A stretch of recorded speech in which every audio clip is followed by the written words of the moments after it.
तो स्थिति ये है कि 24 घंटे बीत चुके हैं बिहार के विधानसभा चुनाव के नतीजे आए हुए, और लगातार चर्चाएं इस पर हो रही हैं कि महागठबंधन का इतना खराब प्रदर्शन, जो कि किसी ने नहीं उसकी उम्मीद की थी, वो क्यों रहा, क्या इसकी वजह रही। इसी में एक रीजन है बिहार का मगध। मगध में 26 विधानसभा सीटें आती हैं, और इसमें पिछली बार जब 2020 में चुनाव हुए थे तो महागठबंधन ने यहां से 20 सीटें जीती थी।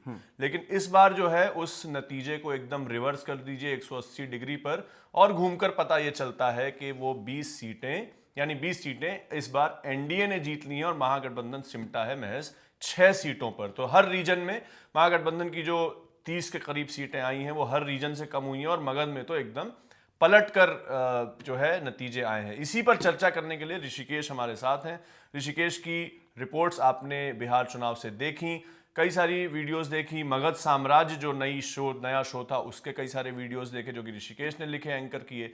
तो ऋषिकेश से बात करेंगे कि मगध में महागठबंधन का जो गढ़ माना जाता रहा है उसमें इस तरीके से जो पूरा पटखनी दी है एनडीए ने, उसकी वजह क्या रही। अहम सीटें बता देते हैं, वारसलीगंज है, नवादा है, घोसी है, नबी नगर है, जहानाबाद है। ऋषिकेश, सबसे पहले बताइए कि क्या नतीजों में समीकरण दिखे, क्या वजह रही, कौन सी अहम सीटें जो कि बिल्कुल उम्मीद थी कि जीत ही जाएगी लेकिन हार गया महागठबंधन।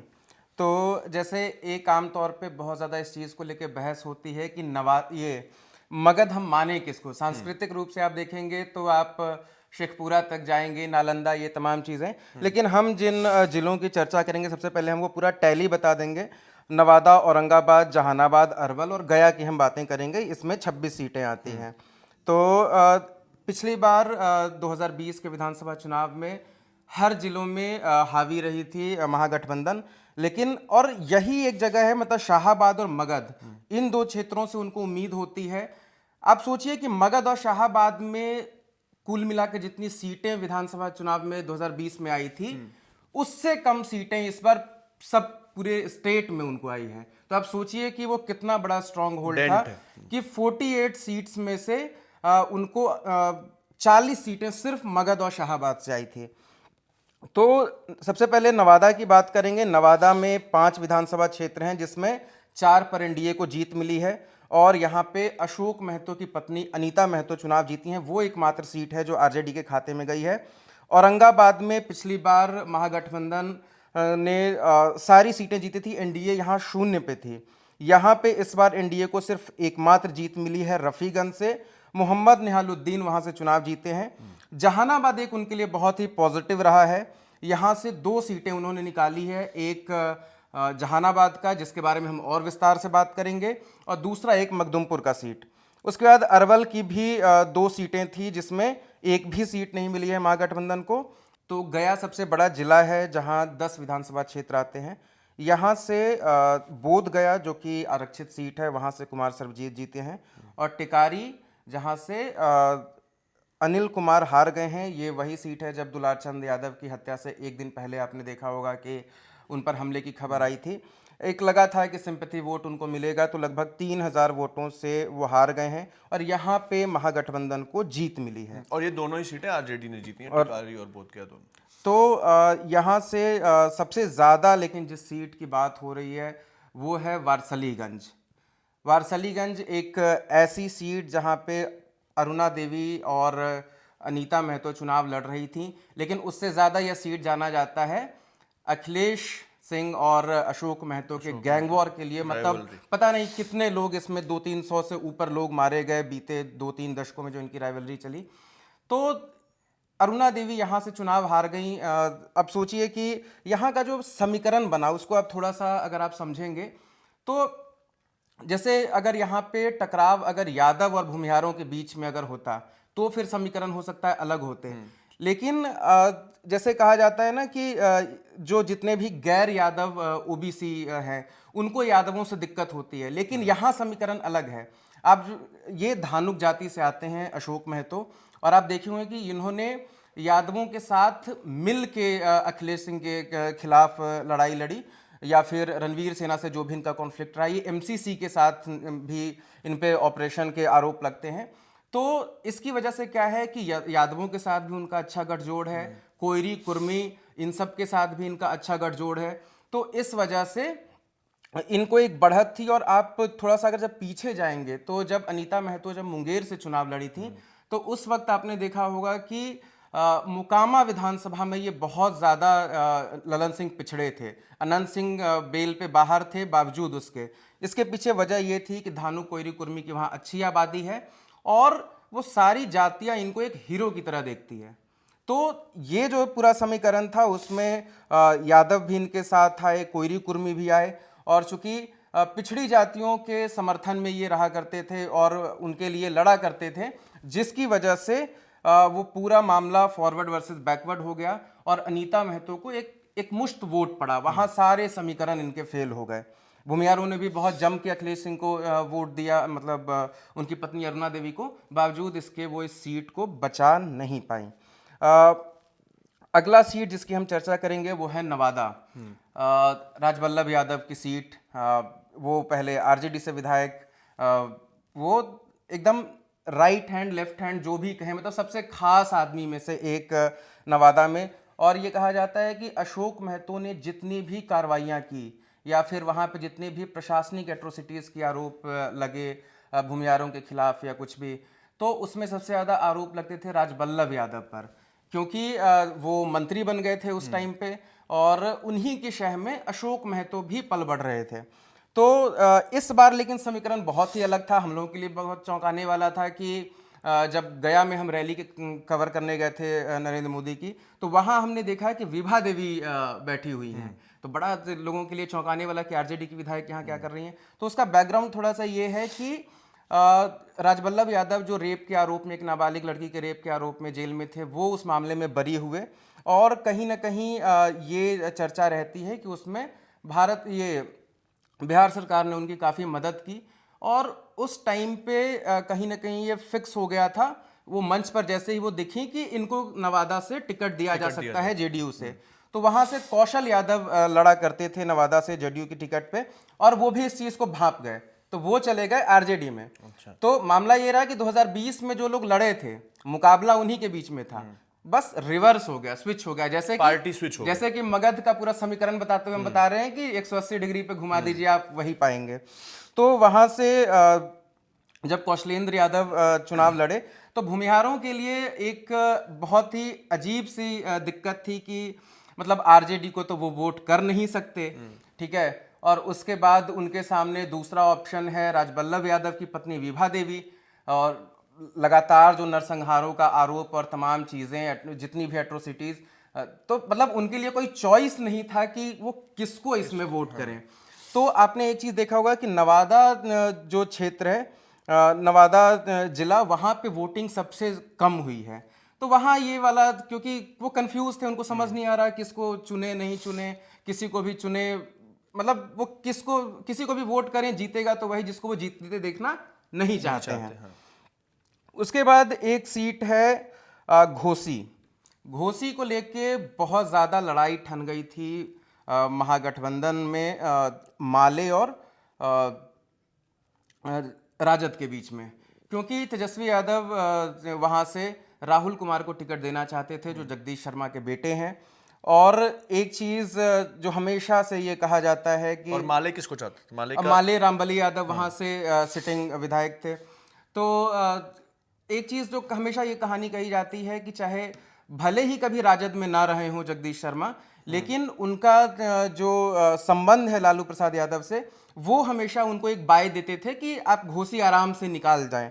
तो वो इस बार यहाँ से टिकट देना चाहते थे, लेकिन रामबली यादव बिल्कुल ही वहाँ से अड़ गए कि उन्हें यहाँ से टिकट चाहिए ही। तो इसकी वजह से इनको जहानाबाद शिफ्ट कर दिया गया राहुल कुमार को, और वहाँ से जो उम्मीदवार हुए, उसके बाद फिर इस समीकरण को देखते हुए जदयू को लगा कि वो एक भूमिहार कैंडिडेट वहाँ से दें, तो उन्होंने अरुण कुमार के बेटे ऋतुराज कुमार को वहाँ से टिकट दिया। और सबसे बड़ा जो फैक्टर यहाँ प्ले किया, वो फैक्टर ये था कि इस चीज़ से तेजस्वी यादव इतने ज़्यादा नाराज़ थे कि वो वहाँ कैंपेन करने ही नहीं गए। और जबकि राहुल कुमार अपनी सीट पर जीत गए हैं, जहानाबाद जीते हैं। जहानाबाद पे हम आएंगे, लेकिन यहाँ क्या है कि वो कैंपेन करने वहाँ नहीं गए, जबकि उन्हें कैंपेन करने जाना चाहिए था। क्यों? क्योंकि बसपा से वहाँ उम्मीदवार थी, बसपा से जो वहाँ उम्मीदवार थी वो भी जाति से यादव थी और इसलिए वोट कटने का चांस वहाँ बहुत ज़्यादा था। बावजूद इसके तेजस्वी यादव वहाँ नहीं गए। अनुराधा सिन्हा उनका नाम है और जिला पार्षद की अध्यक्ष रही थी वो, तो उन्होंने भी काफ़ी वोट काटे। हालांकि वो उतना तो डैमेजिंग नहीं रहा, लेकिन फिर भी यहाँ पे जो योजनाएं थी और तमाम चीज़ें, और जो सबसे बड़ा जो फैक्टर काम किया कि रामबली यादव औरंगाबाद से थे, ठीक है, बाहरी तो ये भी थे ऋतुराज, लेकिन विधानसभा क्षेत्र में बाहरी थी, जिला एक ही था। जिला एक ही था। हाँ, तो ये वाला एक फैक्टर काम किया कि कई बार होता है कि लोग उम्मीद करते हैं कि जब वो विधायक से कनेक्ट करना चाहें तो कितनी आसानी से वो कनेक्ट कर सकते हैं, और एक फैक्टर बहुत ज़्यादा वहाँ प्ले किया कि रामबली यादव से जब मीडिया वालों ने पूछा कि आप भूमिहारों के गांव में नहीं जाते हैं, उनका विकास नहीं करते हैं, वैसा आप पे आरोप लगता है, तो उन्होंने ये कह दिया कि जिनको विकास की सबसे ज़्यादा ज़रूरत है हम उनके लिए ज़्यादा प्रतिबद्ध हैं। तो इससे एक बहुत ज़्यादा एंटी सेंटिमेंट गया और बहुत एक मुश्त वहाँ पे वोट पड़ा एक जाति का ऋतुराज के पक्ष में। और बाकी तो आपने हर सीटों पे देखा है किस तरीके से नीतीश कुमार की योजनाओं के नाम पे वोट पड़े, और स्पेशली वो 10,000 तो कौन ही भूल सकता है। और चौथी जो सीट है वो है जहानाबाद। जहानाबाद एक ऐसी सीट है कि जब भी हम बात करते हैं कि कौन सा ऐसा नेता रहा है पूरे बिहार में जिनको सिंबल की ज़रूरत नहीं होती किसी को, जिनको पार्टियां सिंबल देना चाहती है, तो वो जगदीश शर्मा का एक नाम आता है कि आप उन्हें सिंबल दें ना दें, वो जीतने में सक्षम है, एटलीस्ट विधायकी में। दूसरा ये नाम अनंत सिंह का आता है। तो आप सोचिए कि जहानाबाद को लेके एक बहुत इंटरेस्टिंग किस्सा ये है कि एक तो जो इक्वेशंस जो बने थे, ठीक है, जेडीयू के अंदर घोसी क्षेत्र में, तो उसकी वजह से जगदीश शर्मा को ये लगता था कि हम घोसी हार जाएंगे, क्योंकि 2 बार 2015 से वहाँ उनके बेटे हारते रहे। तो वो चाहते थे कि अगर आरजेडी से मिलता है तो घोसी लड़ेंगे, जेडीयू से नहीं लड़ेंगे, ठीक है। और वहाँ पे रामबली यादव या फिर एमएल वहाँ पे उनको लड़ने नहीं दिए वो सीट, तो फिर इनको जहानाबाद स्विच करना पड़ा। तो एक बड़ा इंटरेस्टिंग किस्सा वहाँ ये हुआ कि चंद्रेश्वर चंद्रवंशी जो जहानाबाद के पूर्व सांसद थे, नीतीश कुमार के बेहद करीबी हैं, और वो मतलब पूरा जोर नीतीश कुमार ने वहाँ लगाया, ललन सिंह ने लगाया, अशोक चौधरी ने लगाया, विजय चौधरी ने लगाया, सारे लोग जोर लगाने के बाद भी उस सीट पे वो जगदीश शर्मा के बेटे को नहीं हरा पाए। मतलब इस चीज़ से एक साबित हो गया कि जगदीश शर्मा का क्या डोमिनेंस है वहाँ पे, और कितने सॉफ्ट रहे वो हम आपको इस तरह से बताएंगे कि ललन सिंह का एक वीडियो वायरल हुआ था जिसमें ललन सिंह ने कहा कि हमने इनको बोला कि जगदीश शर्मा को कि आपकी बात चल रही है क्या आरजेडी में, तो उन्होंने बोला कि नहीं ऐसी तो कोई बात नहीं चल रही, हम वही तो बोले कि लालटेन क्यों थाम रहे हैं जब नीतीश जी ने हर घर में बिजली पहुंचा दी। तो उन्होंने बोला कि आइए नीतीश जी ने आपको बुलाया है। मतलब आप सोचिए कि वो वहां जब प्रचार कर रहे हैं तो वो अटैकिंग नहीं हो रहे हैं उन पे, वो कह रहे हैं कि हम इनको लड़ाना चाहते थे, यही नहीं आए। तो उन्होंने पूछा कि फोन किया कि नीतीश जी ने आपको बुलाया है, तो जगदीश शर्मा ने कहा कि हाँ ठीक है कल आते हैं 1:30 बजे। तो उसके बाद ललन सिंह ने फिर फोन किया अगले दिन 1:30 बजे कि आप आए नहीं, आपको नीतीश जी खोज रहे हैं। तो बोले कि अरे हम विंध्याचल चले गए।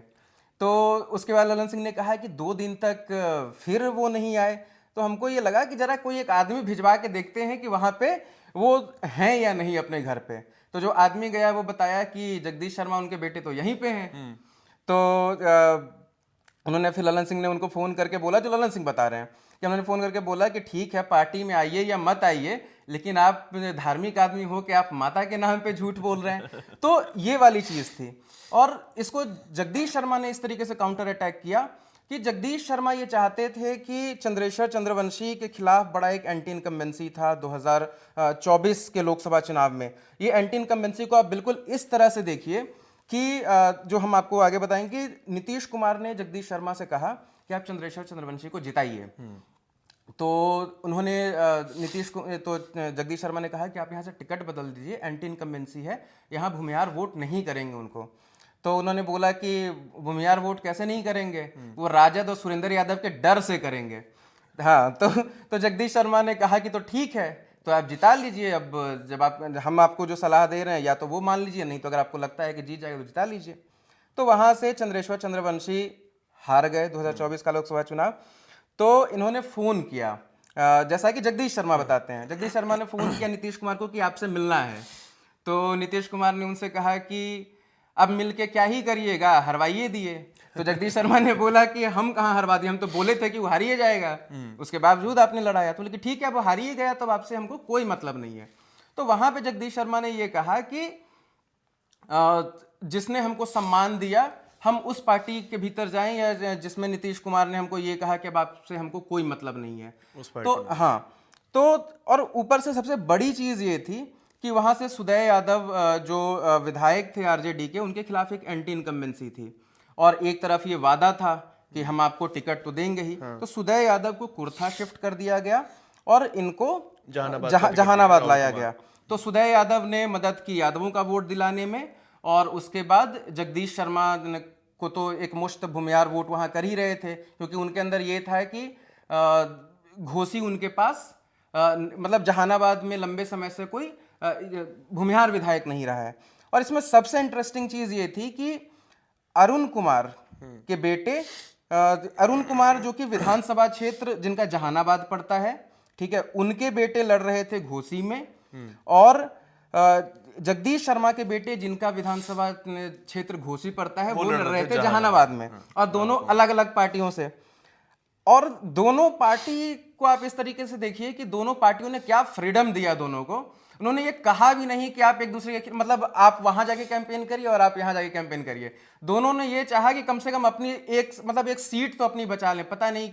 तो ये वाला एकदम स्थिति था। और न ही वो दोनों भी इतने स्मार्ट कि दोनों ने एक दूसरे के खिलाफ न कुछ बोला न कैंपेन कोई किया, बयानबाजी भी नहीं की। हाँ, बगल की विधानसभा, लेकिन इतने स्मार्ट जरूर रहे कि चंद्रेश्वर चंद्रवंशी जहानाबाद में चुनाव लड़ रहे हैं, ठीक है, तो चंद्रवेशर चंद्रवंशी को उन्होंने बुला के घोसी में कैंपेन जरूर करवा लिया, लेकिन वो उनके साथ मतलब उस तरीके से नहीं दिखे कि आप इन्हें वोट दीजिए या ये करिए वो करिए। तो इस चीज से हमेशा दूरी बनाई।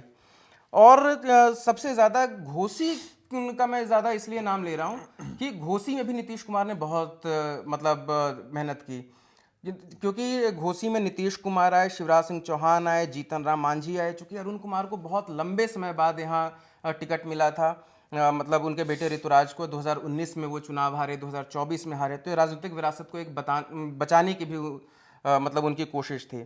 इस वजह से उन्होंने सारे स्टार कैंपेनर्स वहाँ पे उतार दिए। और सबसे ज़्यादा महत्वपूर्ण, जब हम ये सारी चीज़ें कह रहे हैं, तो मगध में खुद नीतीश कुमार और नरेंद्र मोदी ने भी बहुत जोर लगाया था।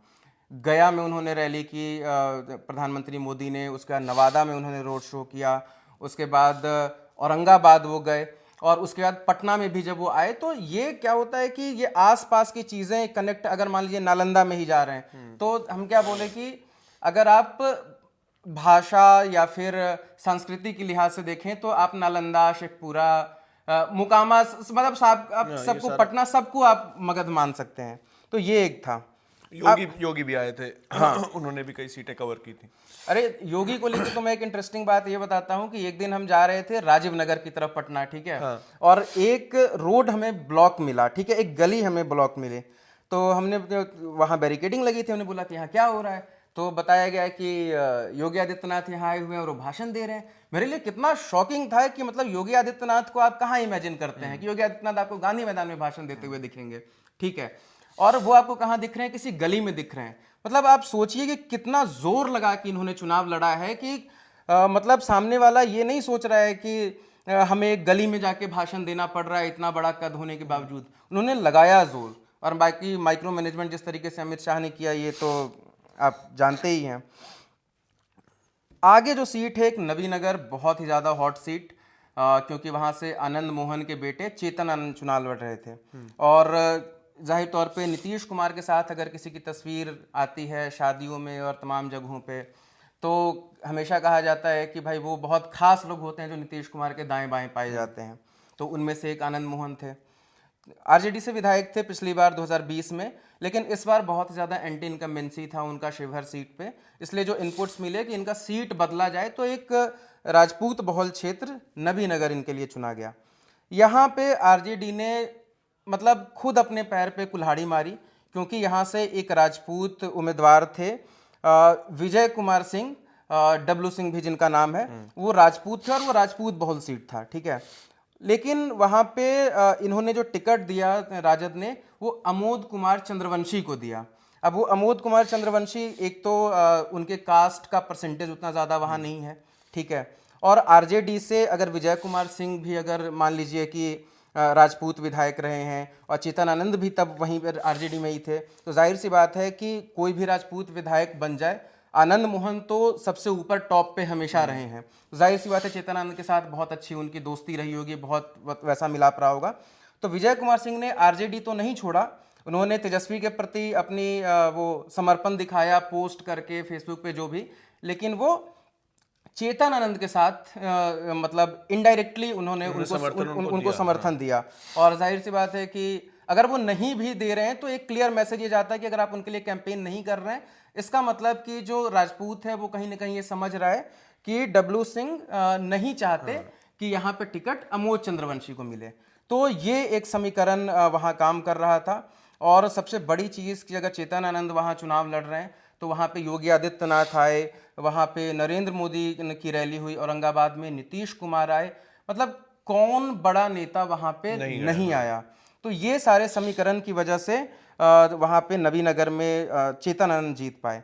लेकिन हाँ, ये है कि जब हम सारी सीटों की बात कर रहे हैं तो वारसलीगंज और जहानाबाद, ये मतलब ये हॉट सीट बनकर, मतलब ये एक ऐसी सीट रही कि जिसपे सबने बहुत पुरजोर कोशिश की वहाँ पे जिताने की एनडीए के उम्मीदवारों को, लेकिन वो चुनाव वहाँ नहीं जीत पाए।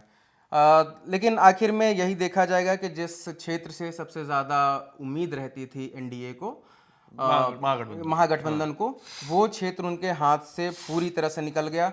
और ये एक तो योजना की बात होती ही है, कल भी हम लगातार इस चीज़ पे चर्चा कर रहे थे कि क्या ये नतीजे बताते हैं कि जो कोर वोट है उनका एमवाई, मुस्लिम और यादव, क्या वो भी छिटका है? और अगर ये छिटका है तो फिर ये बहुत बड़ा संकट काल है राष्ट्रीय। और जैसा कि हम कहते रहे हैं कि ये जीत भुलाए नहीं, वो ये जो हार है महागठबंधन को भुलाए नहीं भूलेगी।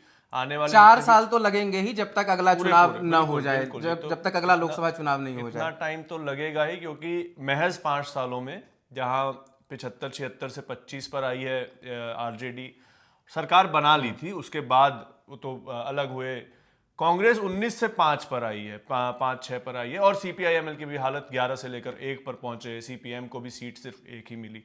तो ये, और विकासशील इंसान पार्टी जो कि डिप्यूटी सीएम के उम्मीदवार थे मुकेश सहनी, एक भी सीट नहीं जीत पाए, नहीं जिता पाए अपने गठबंधन को। तो ये मगध का पूरा समीकरण था। हाँ। और हम लोग हमेशा ये बात कहते थे कि अगर आरजेडी और सीपीआईएमएल अगर एक साथ आ जाती है तो शाहाबाद और यहाँ मगध में हराना, अगर किसी ने अगर हरा दिया तो समझिए कि उसकी जीत बहुत बड़ी है। क्योंकि होता क्या है कि उनका जो वोट है ना, एक तरीके से वो वही जातियां हैं, वही लोग हैं, जो इनके हैं वो उनके हैं। ऐसा नहीं कि आरजेडी की जैसे जिम्मेदारी है कि आप फॉरवर्ड वोट्स लाएंगे महागठबंधन के अंदर, यहां है कि जो इनका वोट है वो उनका वोट है। तो इस वजह से ट्रांसफर इतने अच्छे से होता है। लेकिन अब इस तरीके से अगर नतीजे आए हैं तो एक ऐसे आत्ममंथन की ज़रूरत है, और पता नहीं इस चीज़ से कब तक ये लोग उबर पाएंगे। क्योंकि आप सोचिए कि जितनी सीटें नीतीश कुमार ने जीती थी 2020 के विधानसभा चुनाव में, वो उन्हें इतना ज़्यादा परेशान करता, वो सीएम थे, बावजूद इतना ज़्यादा परेशान करता था कि वो चाहते थे कि किसी तरीके से 2024 के लोकसभा चुनाव के साथ ही अगर विधानसभा चुनाव हो जाए तो वो दाग हटे हमसे। और वो दाग हटा भी है। और लेकिन ये दाग कितना गहरा है, आप सोचिए कि अगर 22 सीटों पे अगर आरजेडी है, मतलब कभी सोचा भी नहीं होगा। सोचिए कि मतलब 143 सीटों पे लड़के वो 22 सीटें ला रहे हैं, 25 और एक 143 पर लड़के 25 सीटें ला रहे हैं बस। हाँ, और उसके बाद ये लोजपा रामविलास जो चिराग पासवान की पार्टी है, वो 29 सीटों पे लड़के 22 सीटें, लोजपा रामविलास की जो पार्टी है वो 29 सीटों पे लड़के 19 सीटें ला रहे हैं। तो सोचिए कि कितना क्लोज इनका पूरा कंपटीशन है। अब मतलब इनको कहाँ बराबरी, मतलब ये किन के बराबर ये खड़े हैं। तो ये एक बहुत बड़ा सदमा होगा जिससे उबरने के लिए फिर अगला जो उनके लिए पड़ाव है वो 2029 का लोकसभा चुनाव है। तो ये था मगध का पूरा रीजन का चुनावी समीकरण, और हमने बिहार पर भी बात की। बिहार चुनाव को लेकर सारे अपडेट्स हमने आपको अब तक दिए हैं, प्री चुनाव भी, ड्यूरिंग चुनाव कल आपने दिन भर हमको देखा, और आज भी जो भी एनालिसिस आ रहा है वो हम लगातार आप तक पहुंचा रहे हैं। बिहार चुनाव से जुड़ी खबरें, जब तक कैबिनेट नहीं बन जाती है तब तक क्या होगा ये भी हम आपको बताएंगे, और भी तमाम खबरों के लिए देखते रहिए खबर गांव। मेरा नाम सत्यम है, मेरे साथ थे ऋषिकेश, कैमरे के पीछे से रिकॉर्ड किया था अभिषेक ने। शुक्रिया।